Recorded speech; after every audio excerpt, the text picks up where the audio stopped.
Hello viewers, welcome to NR news updates. ప్రతిక్షణం ప్రజాపక్షం. మరి ఈనాటి ప్రధాన వార్తాంశాలు ఏంటో చూద్దాం.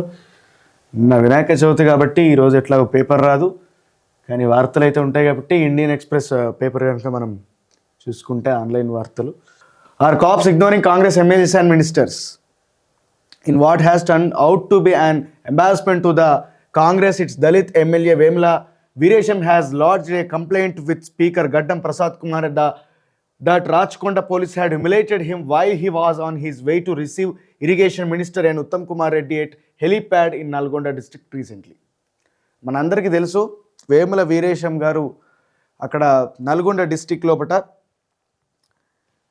ఇరిగేషన్ మినిస్టర్ అయినటువంటి ఉత్తమ్ కుమార్ రెడ్డి గారిని, అదేవిధంగా మిగతా మంత్రుల్ని రిసీవ్ చేసుకునేటటువంటి ఆ సమయంలో భాగంగా మరి ఆయన కూడా హెలిప్యాడ్ దగ్గరికి వెళ్తున్నటువంటి నేపథ్యంలో పోలీసులు ఆయన ఎమ్మెల్యే అని గుర్తుపట్టకుండా ఆయనను ఆపేసినటువంటి పరిస్థితిని లైవ్గా మనందరం కూడా చూసాం.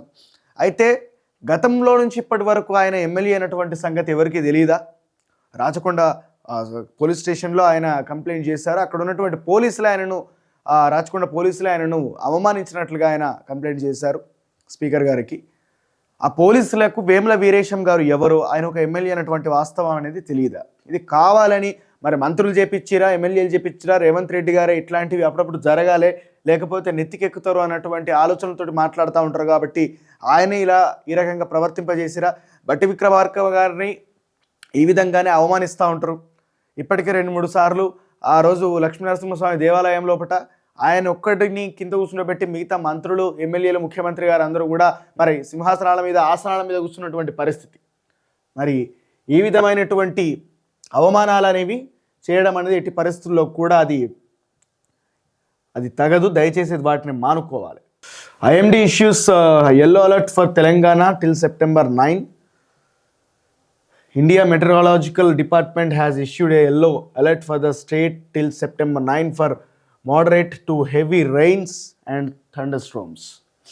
దయచేసి సెప్టెంబర్ 9 వరకు కూడా ఎవరు కూడా ఇళ్ళ నుంచి బయటికి రాకపోతేనే చాలా మంచిది. తెలంగాణ ప్రాంత వాసులకు చాలా హెవీ రెయిన్స్ అనేవి రాబోతున్నాయని చెప్పి మరి ఐఎండీ శాఖ మనకు వెల్లడించుతూ ఉన్నది. కాబట్టి ప్రజలందరూ కూడా అప్రమత్తంగా ఉండాలి. తెలంగాణ వ్యాప్తంగా ఇప్పటికే చాలా ప్రాంతాల లోపల ఫ్లడ్స్ తోటి కకావికలమైపోయినటువంటి పరిస్థితి. మరి ఆ పరిస్థితి నుంచి బయట పడకముందే ఇంకా వర్షాలు కొనసాగుతాయి 9వ తారీఖు వరకు అని చెప్పి మనకు ఐఎండీ చెప్తా ఉన్నది.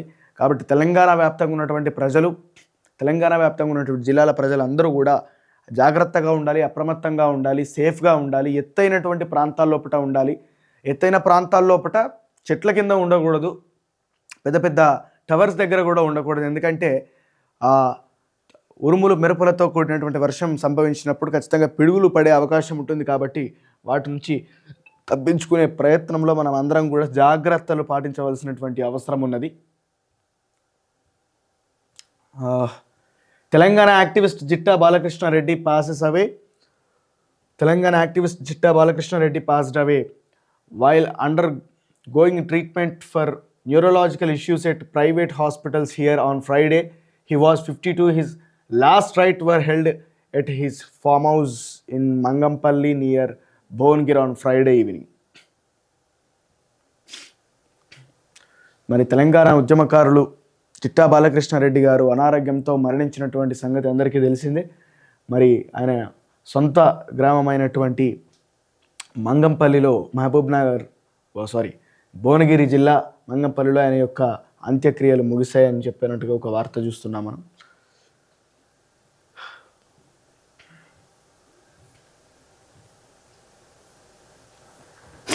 Mahankali temple EO sentenced to 1 month jail and 2000 fine కూడా వేసిర్రు. మరి మహంకాళి ఆలయానికి వచ్చేటటువంటి ఆ శారీలను కలెక్ట్ చేసి వాటిని సేల్ చేసే ప్రయత్నం చేసినటువంటి ఆరోపణల నేపథ్యంలో మరి కోర్టు హాజరు కావాలని చెప్పినటువంటి నేపథ్యంలో దాన్ని ఇగ్నోర్ చేయడం వల్ల మరి ఆయనకు ఒక 1 month కోర్టు ధిక్కరణ నేరం కింద ఆయనకు ఒక 1 month జైలు శిక్ష, అదేవిధంగా 2000 రూపాయల జరిమానా కూడా విధించడం జరిగింది. Telangana all set for grand Ganesh Chaturdashi from today. ఇప్పటి నుంచి 9 రోజులు మరి మోత మోగించడానికి ప్రతి ఒక్కరు కూడా రెడీగా ఉన్నారు. 9 రోజుల లోపు ఎట్లాంటి అవాంఛనీయ సంఘటనలు జరగకుండా చాలా ప్రశాంతంగా ఈ యొక్క గణేష్ పండుగ నిమజ్జనం అనేది జరిగిపోవాలని చెప్పి మనస్ఫూర్తిగా కోరుకుంటా ఉన్నాం. కాబట్టి గొడవలకు దారి తీయద్దు. ఇది కేవలము పండగను పండగలాగా శాంతియుతంగా చేసుకుంటే చాలా మంచిది. ఏ వర్గాలకు చెందినటువంటి వ్యక్తులు కూడా మరి వీటిని ఆసరగా చేసుకొని గొడవలు పెట్టుకొని దాన్ని హైలైట్ చేసుకొని ఒక వర్గం మీద విషయం చల్లే ప్రయత్నం చేద్దాం అన్నట్టుగా ఎవ్వరూ అనుకోవద్దు.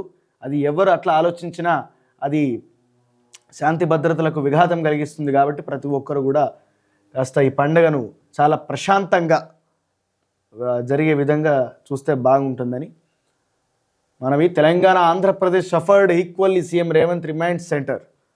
Union minister Shivraj Singh Chouhan examines damage at Paler and Khammam districts on Friday. మరి రాష్ట్రంలో కురిసినటువంటి భారీ వర్షాలకు అటు తెలంగాణ కావచ్చు, ఆంధ్రప్రదేశ్ కావచ్చు ఈక్వల్గా నష్టపోయినాయి అని చెప్పి, సమానంగా నష్టపోయినాయి అని చెప్పి ముఖ్యమంత్రి రేవంత్ రెడ్డి గారు చెప్తా ఉన్నారు. మరి ముఖ్యమంత్రి గారు ఈక్వల్గా మాకు కూడా కంపెన్సేషన్ కావాలని చెప్పినటువంటి విషయాన్ని కూడా శివరాజ్ సింగ్ చౌహాన్ ఆయన ముందు ఉంచితే చాలా బాగుండేది. అంటే ఇప్పటికే అంటున్నారు కేంద్ర ప్రభుత్వం నుంచి ఇన్ని వేల కోట్లు కావాలి, అన్ని వేల కోట్లు కావాలి, ఎందుకంటే రాష్ట్ర ప్రభుత్వం ఖజానా లేదు, మేము అడక తింటామని చెప్పగానే చెప్తాండ్రు. బట్ 5,000 కోట్ల నష్టం చూపించినప్పుడు ఆ కేంద్రం పంపిస్తుందో పంపించదో, కేంద్రం మనకు సహాయం చేస్తుందో చేయదో పక్కకు పెడితే కేంద్రం ఖజానా నుంచి, ఆ రాష్ట్రం యొక్క ఖజానా నుంచి ఖచ్చితంగా ఈ ప్రాంతాల లోపల త్వరితగతిన నష్టపరిహార పనులు చేపడితే చాలా బాగుంటుంది కదా.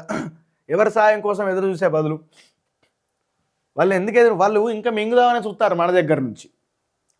ఈ రోజు లోపల ట్యాక్సెస్ మనము 2014-15 లోపల 51,000 కోట్లు మాత్రమే మనం ఇక్కడ నుంచి ట్యాక్సెస్ పే చేస్తే, దాదాపు 2024-25కి వచ్చే వరకు మనము 1,69,00,00,000 కోట్ల రూపాయల ట్యాక్సులను ఈరోజు మనము అక్కడికి కడతా ఉన్నాం. కేంద్ర ప్రభుత్వానికి కడతా ఉంటే మనకు ఖచ్చితంగా వాటా పెరగాలి కదా, కేంద్ర ప్రభుత్వం ఇచ్చి నిధుల వాటా పెరగాలి కదా. అప్పుడు 29% ఉంటే ఇప్పుడు 19% అయింది. తెలుసా? అది ఎవరైనా ఆలోచించారా? కేంద్ర ప్రభుత్వం ఈ మధ్యన కేంద్ర బడ్జెట్ లోపల అసలు సౌత్ స్టేట్స్కి మొండి చేయి చూపెట్టింది, తెలంగాణకైతే తెడ్డే చూపెట్టింది అని చెప్పుకోవచ్చు. కాబట్టి మనము ఈ పెన్షన్ స్కీమ్ కూడా అట్లాంటిది, దాని యొక్క అల్గారిథం కూడా అట్లాంటిది.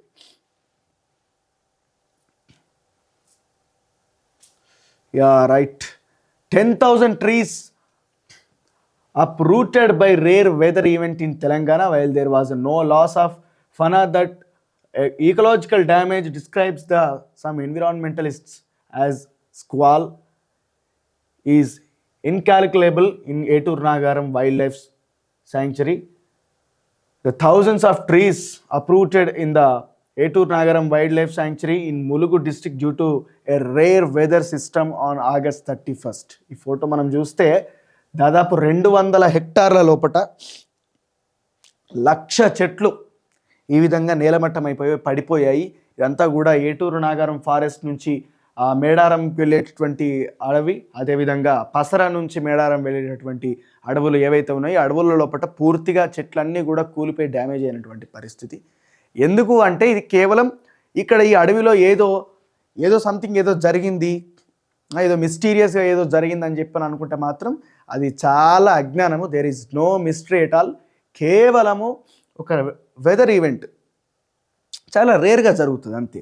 ఇప్పుడు అప్పుడప్పుడు మనం వినాయకుడు పాలు తాగుతాడు, వినాయకుడు కాదు లింగం కూడా పాలు తాగుతుంది, ఇంకేదైనా రాతితోటి చేసినటువంటి విగ్రహాలు కూడా పాలు తాగుతాయి. కొన్ని రాళ్ళకి ఏంటంటే ద్రవ పదార్థాలను సంగ్రహించేటటువంటి గుణం ఉన్నట్లు ఇక్కడ కూడా ఈ అడవి కాబట్టి, మళ్ళా చాలా దట్టమైనటువంటి ఫారెస్ట్ కాబట్టి మనకు జరిగినాక 2 రోజులలో మనకు తెలియకుండా జరిగిందని చెప్పారంటే, అరే భయ్ ఇదంతా ఫారెస్ట్, ఇటు అంతా వర్షం కొడుతుంది, అటు ఎవరు వెళ్ళే పరిస్థితి లేదు కాబట్టి జరిగి ఇటు గెరివిచ్చిన తర్వాత మనకి ఇక్కడ కనబడ్డది. కాబట్టి దాన్ని ఏదో మిస్టరీ లెక్క దాన్ని పోర్ట్రేట్ చేసుకుంటా దానికి సమ్మక్క సారలమ్మకు అంటగట్టుడు అంతా కూడా పిచ్చి. మనకు తెలియని ఈవెంట్ జరిగితే ఎందుకు జరిగిందో తెలుసుకోవాలి కదా, దీని వెనకాల దేవుడో దయ్యమో దేవత ఉన్నదని చెప్పని అనుకోవడం మాత్రం అది మన అజ్ఞానం మాత్రమే. కేవలము ఒక ఫారెస్ట్లా జరిగినటువంటి ఒక వెదర్ ఈవెంటే. ఏంటంటే ఈ ప్రాంతం లోపల దాదాపు 12 రకాల చెట్లు ఉంటాయి, చిరుతపులులు సంచరిస్తూ ఉంటాయి. కాబట్టి అవి ఎక్కువ వాటి మీద దాడి చేస్తూ ఉంటాయి. ఆ సందర్భం లోపట అక్కడ ఉన్నటువంటి జంతువులు తప్పించుకునే ప్రయత్నం చేస్తూ ఉంటాయి. ఇట్లా అదొక కారణం ఒకటైతే, ఇంకొకటి ఏమిటంటే ఇక్కడ లోకల్ టోర్నడో ఒకటి సంభవించడం వల్ల ఈ విధంగా జరిగి ఉండొచ్చు అని చెప్పి ఒక విషయం చెప్తా ఉన్నారు. ఫ్లడ్స్ విపరీతంగా వచ్చినటువంటి నేపథ్యం లోపట కాస్త ఈ జంతువుల వల్ల దెబ్బతిన్నటువంటి చెట్లు ఏవైతే ఉన్నాయో ఈజీగా ఈ ఫ్లడ్స్లో పడిపోయినటువంటి సందర్భము. అండ్ సైక్లోన్ తీవ్రంగా ఉన్నటువంటి సందర్భంలో విండ్స్ గాలుల తీవ్రంగా ఎక్కువ ఉన్నటువంటి సందర్భంలో ఈ విధంగా జరిగి ఉండొచ్చు. కానీ దీని వెనకాల పెద్ద మిస్టరీ కాంపోనెంట్ ఏది లేదు అని చెప్పి అక్కడ ఉన్నటువంటి శాస్త్రవేత్తలు కావచ్చు, అదేవిధంగా చాలామంది నిపుణులు చెప్తా ఉన్నారు. కాబట్టి ఈ వెదర్ ఈవెంట్ గురించి ఏదేదో మనసులో ఊహించుకొని ఇక్కడ ఏదో జరిగిందని చెప్పని అనుకుంటే మాత్రం ఇది ఒక పిచ్చిగా మనం భావించవచ్చు. ఇవి ఈనాటి ప్రధాన వార్తాంశాలు. ఇలాంటి న్యూస్ కోసం లైక్ చేయండి, షేర్ చేయండి, సబ్స్క్రైబ్ చేయండి. స్టే ట్యూన్ టు ఏనా న్యూస్ అప్డేట్స్. ప్రతి క్షణం ప్రజాపక్షం. Thank you.